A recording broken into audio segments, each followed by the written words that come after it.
Hello and welcome to first lecture of computer architecture and organization. So we'll start with our syllabus. So this is unit number 1 and it is basic operational concepts of computer. So first thing first, let's start with definition of computer. So what is meant by computer? So it's an electronic machine that can store, find and arrange information, process the data and gives the desired output.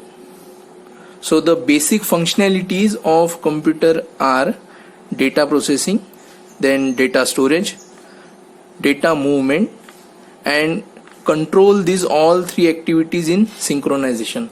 These all comes under computer. So what is meant by data processing? So computer takes input from user and process it according to the need. Then data storage, we can store large amount of data inside computer. Then data movement means data from input device towards CPU or from internet towards CPU, like that. So this is also the functionality of computer. And last functionality is control all in synchronization. So these all three things are in synchronous thing and it will synchronize according to need. So what is meant by computer architecture? So our subject is computer architecture and organization. So we need to know what is meant by computer architecture and what is meant by computer organization. So computer architecture, it concerns with structure and behavior. So it concerns with structure and behavior. So what is meant by structure of computer? So it consists of electronic circuits, display, like that. These things, these are computer architecture. And computer organization, it concerns with operational unit and their interconnection with architecture. So I will take one example, say Android mobile. So if we take the architecture view of Android mobile, so all the mobiles run on Android. That means they have same architecture. So you may find that many of the computers have same architecture but different organization. Now what is meant by organization? So say one mobile has 21 megapixel camera, other mobile has 8 megapixel camera. So only operational unit is different. Now let's see difference between computer architecture and computer organization. So computer architecture, as we discussed earlier, it consists of electronic circuits, then display, communication facility. These types of things comes under computer architecture. Computer organization has memory systems, bus structure and design of internal CPU. So it depends on what kind of CPU they use, what kind of bus structure they use inside computer. That thing comes under computer organization. Now let's talk about functional unit of computers. So there are 5 functional units of computers. So mainly it is input unit, then output unit, arithmetical and logical unit, then memory and control unit. So these are the 5 functional units of computer.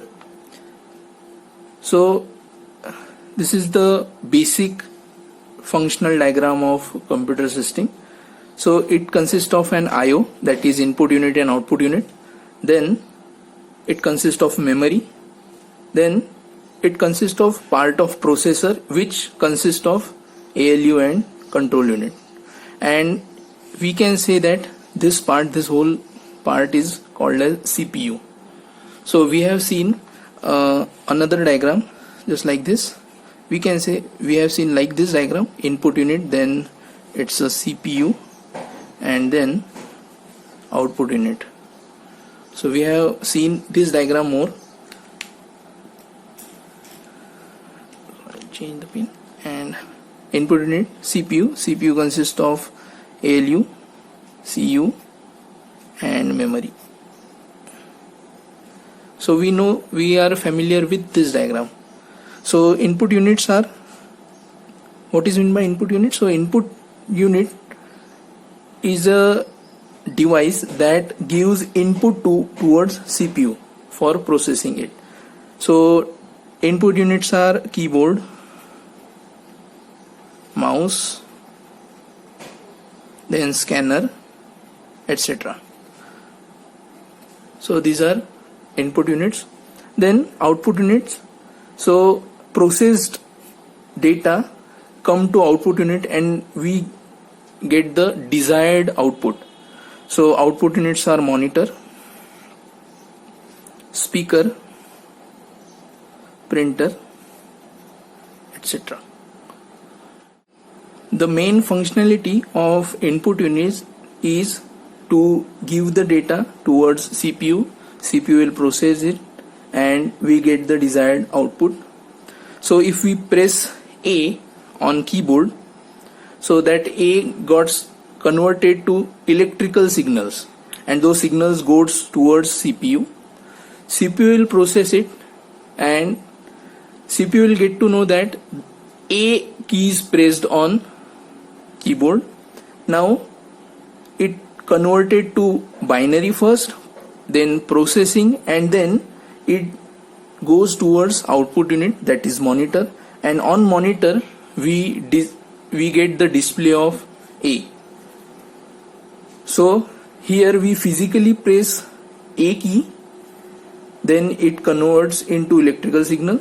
Here in CPU it is in binary form, and again it goes again in electrical signal towards monitor, and monitor will display A. So this is whole processing. So this is input unit. Then what is meant by ALU? It is arithmetical and logical unit.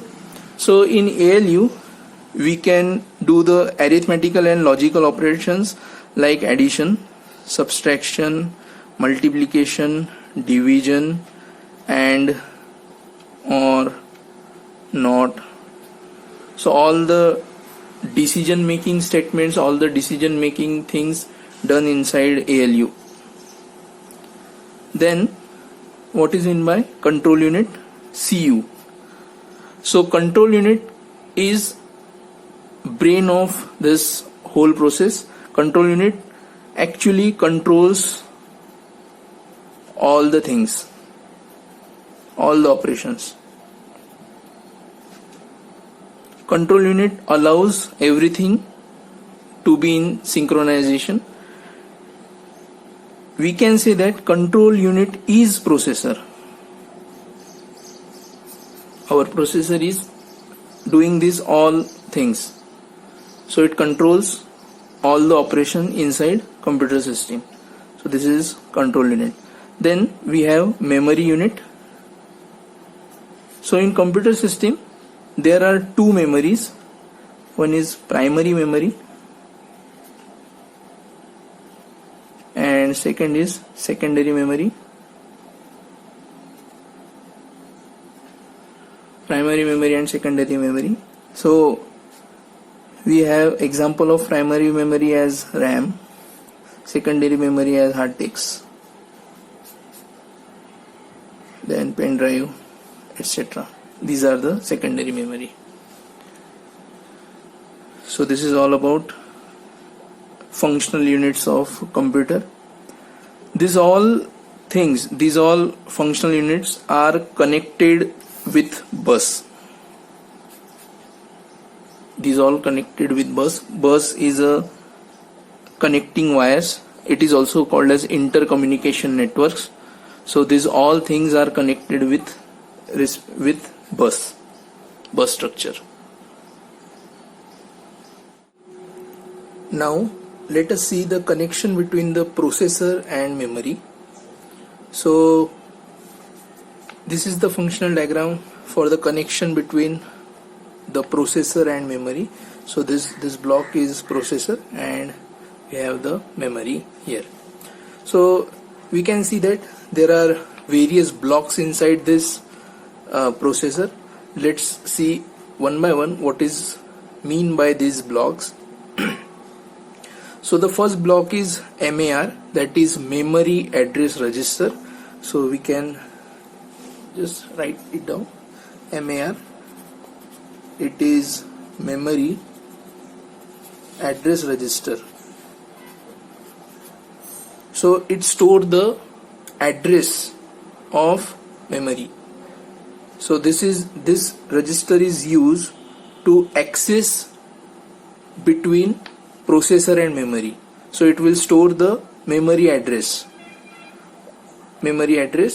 register. So it will store the memory address. Then we have PC, that is program counter.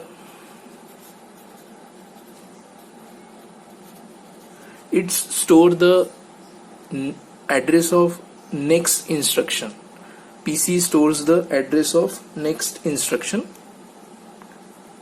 Then we have IR, that is instruction register. Whichever is the next instruction, the instruction register stores that instruction. Whichever is the next instruction register stores that instruction. Then we have MDR, memory data register. This is memory data register. So what is meant by memory data register? Whenever we have to store some data from processor to memory, that data store inside memory data register, and on which memory we have to store that data, that address is stored on memory address register. So whenever we want to do the operation between processor and memory, we need these two registers, memory address register and memory data register. Then we have general purpose registers. Those are R0, R1 up to Rn. So what is meant by this general purpose register? These are the general purpose registers. So whenever we want to do the operations like addition, subtraction, multiplication, division, we will do it in general purpose register. So for example, in 8086 we have AX, BX, CX, DX, EX and FX. So you have done that add AX comma BX. So these are the general purpose registers of 8086 microprocessor. But in general we can say that R0, R1, R2. So there in ALP subject you learn this AX, BX, CX, DX, EX and FX. Here for our purpose we have R0, R1, R2, R3 and so on. Then the next block is control. So we have discussed this control unit, and then ALU. So this is the internal structure of processor.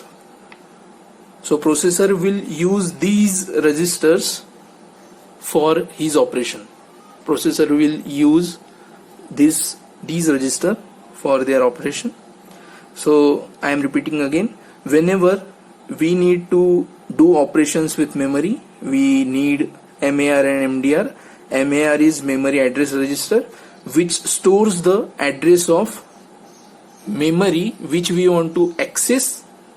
Either we want to access that memory or we want to store on that memory. So we need the address. That address is stored inside memory address register. Then program counter. So say memory data register first. So memory data register is which memory we want, some data we want to store inside memory, then that data is kept inside MDR. Or if we want to fetch something from memory, so that data again is came to MDR. So this is all about MAR and MDR. Now PC, program counter, whichever is the next instruction we want to access, next instruction, that instruction is kept inside PC program counter. The current instruction, whichever is the current instruction we are doing, that instruction is kept inside instruction register.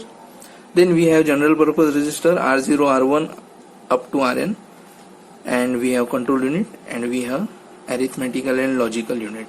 So these are the internal part of a processor and how it is connected to memory. This is connection between,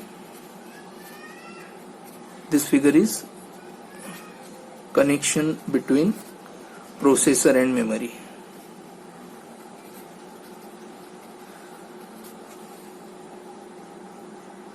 So this is all about basics of computer, about computer functionalities, what is meant by computer architecture, organization. We have seen the difference between computer architecture and organization. Then we have seen functional units of computer. So this is it. This is all about our first lecture. We have seen functional units, input unit, output unit, and then finally we have seen the connection between processor and memory. So if you have any doubts, then you can post it on Google Classroom, as well as you can post it on our WhatsApp group. So if you have any doubt, you can ask me directly also, and we'll continue this in next lecture. So thank you.